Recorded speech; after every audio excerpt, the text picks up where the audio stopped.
Welcome to the State of the Market with knowledgeable realtor Scott Zaino. Sit back and relax as Scott lifts the curtain on Cape Cod's real estate stats. Buckle up and let's dive in. This is your monthly State of the Market report. Hey everybody, welcome back to another State of the Market ending April of 2025. I'm sorry if I've gotten back to you on this monthly report a little bit late, but I was able to get the numbers this morning and happy to share those with you, the different sectors.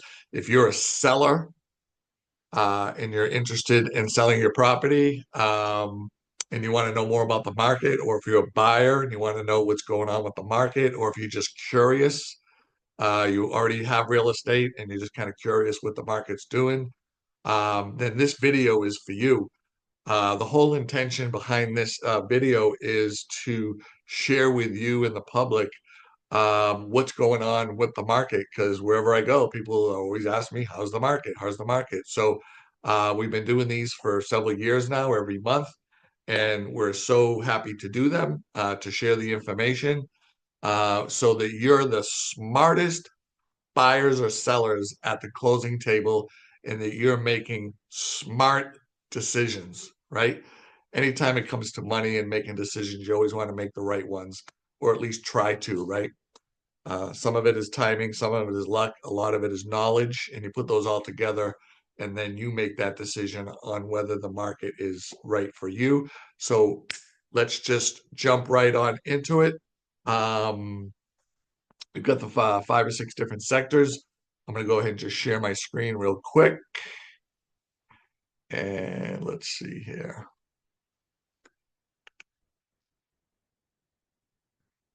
Okay. All right. So the first sector that we're going to go over is your average sales price. All right. And I don't know if you guys have been noticing lately, but we just broke the $1 million mark. Can you believe it? The average home sale price here on the Cape and Islands, in Barnstable County, from Plymouth to P-Town, is $1,015,254. So we just broke the barrier. In March, it was 967. Not totally surprised, especially since inventory is low and especially since we're in the spring market.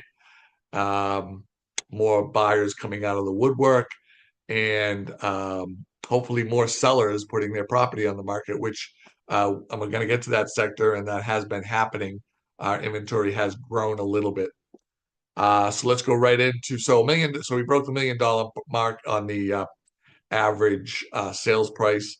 Let's get right into properties and active properties for sale. So we're in the month of April with 949 properties from Plymouth to P-Town, land, condos, and residential properties.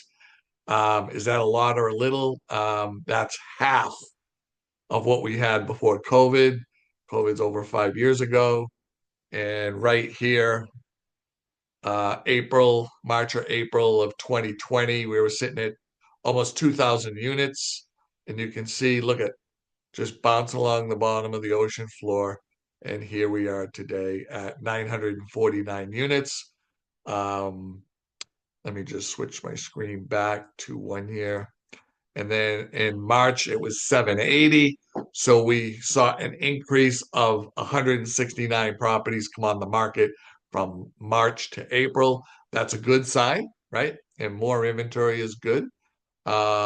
Keeps competition in check, and it also gives buyers more opportunities, which incidentally, I'm seeing some really, really good buys out there. So for all the buyers that have taken a back seat or wanted to sit on the sidelines, that's an opportunity for other buyers to capitalize, where competition may not be as stiff or as many offers being submitted. I know it's tough, right? I know it's tough because we're on the other end of this too. The main thing is you got to just keep turning over rocks, keep looking, stay in touch with your agent, and don't overlook anything that you might have to fix up a little bit, okay? Because that's where the deals are, right? If you need a house, if you get a house that needs a little bit of work, maybe some floors, maybe some wallpaper, some painting, fixtures, little landscaping, stuff like that, where maybe properties are overlooked and they're a good value. That's opportunity for you to jump in, buy that house at a great price, fix it up a little bit, and then enjoy the equity ride, which incidentally we're going to see over the next 4 or 5 years. Equity is going to be, pretty much on the normal side, which is going to be anywhere between 3 and 5% across the board for equity gains in your property. I've been telling people about 4% just to be fair and be neutral. Some areas and locations are better than others, but I think we're going to see 4% here on the Cape in Massachusetts, at least a minimum of 4% gains.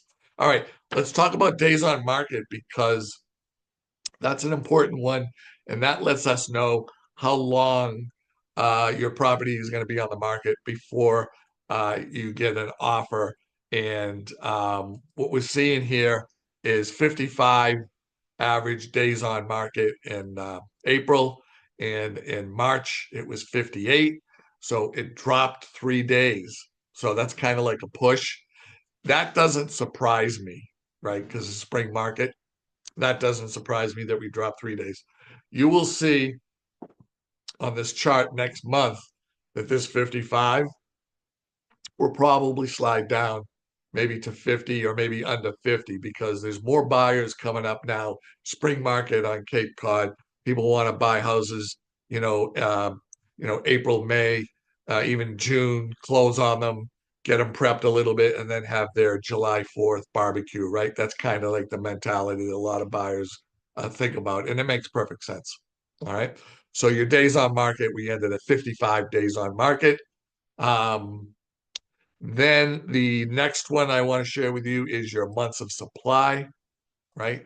So this tells us how much inventory we have in our absorption rate, okay?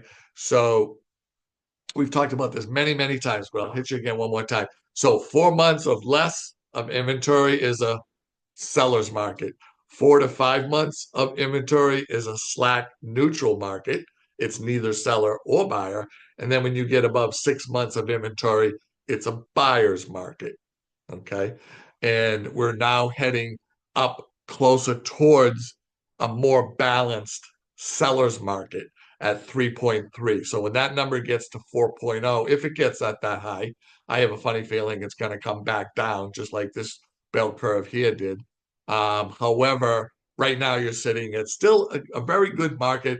It's sellers are negotiating a little bit. The buyers are getting a few concessions here and there. So there is a little bit of, there is a little bit of wiggle room on certain properties, but we're sitting at 3.3 months of inventory, which is less than 4 months, which is still considered a seller's market. All right. The last sector that I want to share with you is your list to sales price ratio. So this is an important box right here. It's at 98.6 at the end of April. In March, it was 98. So it went up a 0.5%. So what that's saying is um, if you listed your house in April for $1 million, it would be safe to say on average that you would get 989,000, 98%, right? Um, Whereas in March it was 98. This is 98.6. So you'd get another $500,000 if you waited between March and April. And so what this does is this tells us what the market's doing. So some properties are still getting over asking. I still see it 25, 50, 75. It depends on the property, depends on the location, right? And then I see others that are doing, less than asking, right? Maybe they've been on the market a little bit longer. Maybe they're got some issues. Maybe they need some work. Maybe the location is not as favorable. And so those fluctuate. But right now we're seeing 98.6. I expect this 98.6 to go closer towards 100 next month or the month after because there'll be more buyers, more offers, and there'll be more competition. All right. But right now you're at 98.6. Last month it was 98.6. All right. So I'm going to just go ahead and stop my share screen here real quick. All right. So let's talk about interest rates, right? So with everything that's going on in the world and tariffs and things like that. These are things that are out of our control, right? So we can only control what we can control. And right now, the interest rates are actually been pretty average. They haven't been going up, haven't been going down that much. They bounce along a little bit here and there. They go up and down a little bit. But for today, for anybody that's looking to get a loan, 30-year fixed, 6.8. Okay, 6.8. Um, Better than it was a year ago or so when it was 8, right? And every little bit matters on your interest rate. Quarter point, half point, all makes a big difference on your payment and interest on that loan. 15-year fixed, 6.0. 30-year FHA, 6.8. 30-year Veterans Administration, 6.8. And 30-year jumbo, 750, maybe $800,000 or more you have to finance, 6.8. That seems to be the number right now. Everything seems to be hovering around 6.8, unless you do a 15-year fixed. Less risk for the bank as far as terms go. So they're sitting at the 6.0. So there you have it for the month of April 2025 on the state of the market. Thank you so much for participating and viewing. Thank you for all the calls, emails, texts, letters, and notes. We appreciate it. And we'll see you on the next state of the market next month. Thank you so much. And I'll talk to you soon. All right. Bye-bye.